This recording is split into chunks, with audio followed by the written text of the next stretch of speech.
françaisdanslemonde.fr, la première plateforme multimédia d'aide à la mobilité internationale. Bienvenue sur notre podcast, je suis Gauthier Seyss et j'ai le plaisir de vous emmener à Israël avec Isabelle Vanish, présidente d'une asso Flamme Monde. françaisdanslemonde.fr, le podcast. Isabelle est avec nous, bonjour.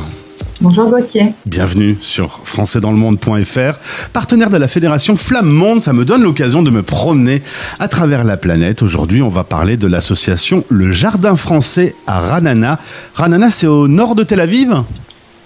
Oui, tout à fait. C'est une petite ville jumelée avec Boulogne. On va commencer par ton parcours. Toi, tu es originaire de Paris. Tu es responsable commercial d'une société informatique, un mari, 3 enfants. Tout se passe normalement, mais avec ton mari et les enfants, vous vous dites que ce serait bien de changer de vie. Et alors, en changement de vie, ce sera pour vous installer à Israël. C'était en 2007, c'est ça la décision de la famille, la mise en place de tout ça et l'installation, ça a pris combien de temps ? Bon, c'était un long projet et puis en voyant nos enfants grandir, on s'est dit c'est peut-être le moment, quand l'aîné est arrivé au collège, on s'est dit c'est le moment de partir, sinon ça va devenir plus compliqué. Et voilà, on a fait le pas et ça fait maintenant plus d'une quinzaine d'années qu'on habite à Ra'anana.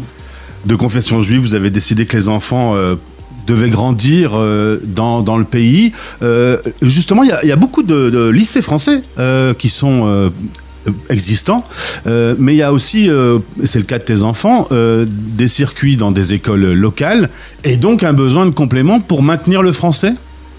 Oui, tout à fait. On voulait que nos enfants soient complètement intégrés à la société israélienne, donc elles ont suivi une scolarité dans les lycées publics israéliens, mais c'était important pour nous qu'elles gardent le français, qu'elles sachent toutes lire, écrire, qu'elles connaissent la culture française et qu'elles puissent garder comme ça aussi le lien avec la France et avec la famille restée en France. À la maison, on parle français, tu m'as dit. Tout à fait, on parle 100% français à la maison. Les enfants, parfois, un petit peu les deux plus jeunes, parfois en hébreu ensemble, mais nous, on tient au français. En 2014, tu deviens directrice de cette association, le Jardin Français de Ra'anana. Tu t'es regroupée avec d'autres communautés francophones et tu t'es dit que ça pouvait être bien de monter cette association Flamme. Voilà, tout à fait. Avec une amie, on voulait que nos enfants sachent lire, écrire, on les voyait grandir. Et puis, on s'est rendu compte que c'était aussi le souhait de beaucoup de parents francophones autour de nous. Donc, on a décidé de monter l'association et ça a eu un succès bien au-delà de ce qu'on imaginait. On ne pensait pas que 10 ans après, on aurait tellement grandi. Et voilà, nos enfants maintenant ne sont plus dans le cadre du Jardin Français, ils sont trop grands, mais beaucoup d'autres Français, d'autres enfants en profitent. Alors, dès la première année, 40 enfants, vous attendiez pas à en avoir autant. Aujourd'hui, 185, puisque 2 villes supplémentaires proches de Ra'anana ont rejoint également l'association. 185 enfants, ça commence à faire un petit peu de logistique. Tout à fait. Il faut gérer les écoles, les mairies, les parents, les enseignantes. Ça se passe bien. Alors il faut dire que le pays est organisé de façon à ce que l'école finisse assez tôt. Résultat, avec l'association, vous vous êtes organisé avec les écoles. Les professeurs sont dans les écoles. Les enfants, quand ils ont fini leur journée, ils vont à la cantine. Et ils enchaînent dans les salles de classe avec le relais de l'association. Les enfants n'ont pas à bouger, c'est comme pratique. Oui, très pratique pour les parents. Et donc, on loue des salles avec l'accord de la mairie, dans les écoles et ça permet un grand confort pour les enfants.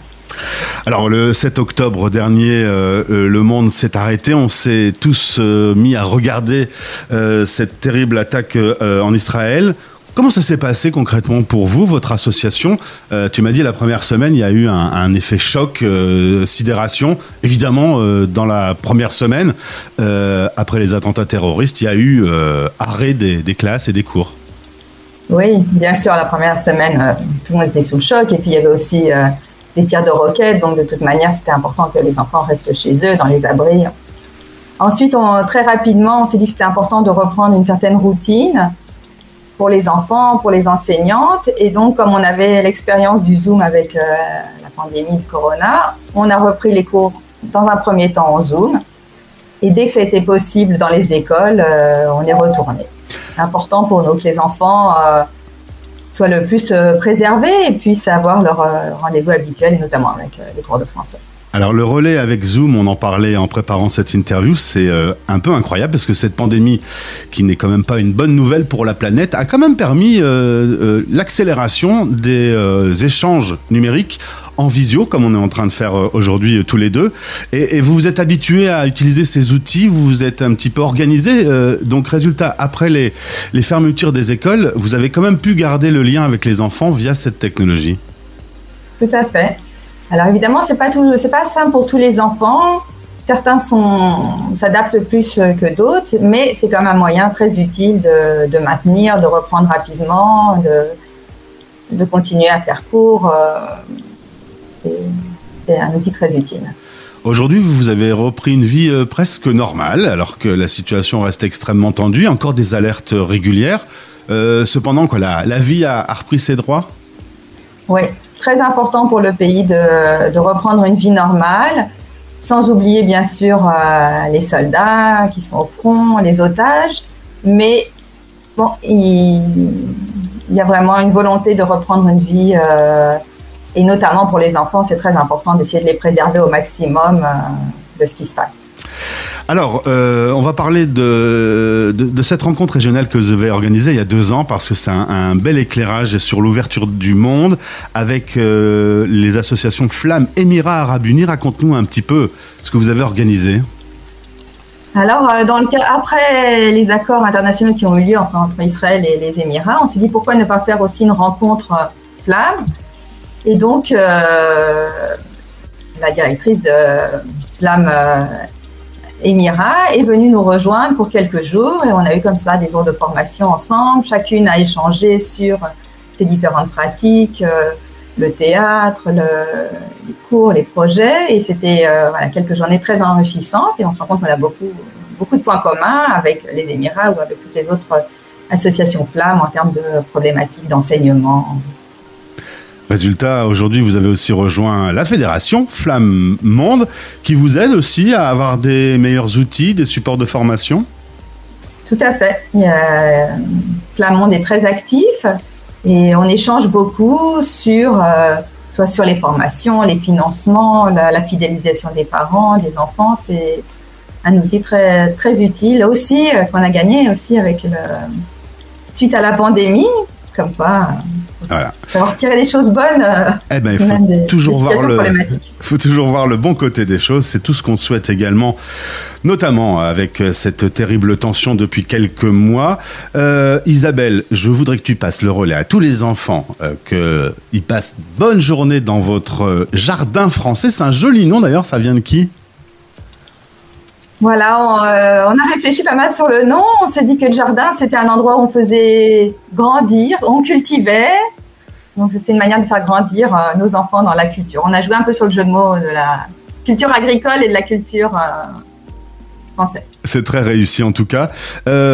Tu reviens en France de temps en temps depuis ton installation en 2007. Tu me disais qu'évidemment, en ce moment, les vols sont rarifiés. Oui, bien sûr. Déjà, j'ai beaucoup de familles encore en France, beaucoup de familles, beaucoup d'amis. Donc, au moins 1 à 2 fois par an au minimum, je reviens tous les ans en France. Merci. Très bien, merci beaucoup pour ce témoignage Isabelle. Bonjour aux 185 enfants et à leurs familles et au plaisir de te retrouver sur cette antenne. Avec plaisir, merci beaucoup Gauthier. Bonne journée. Français dans le monde.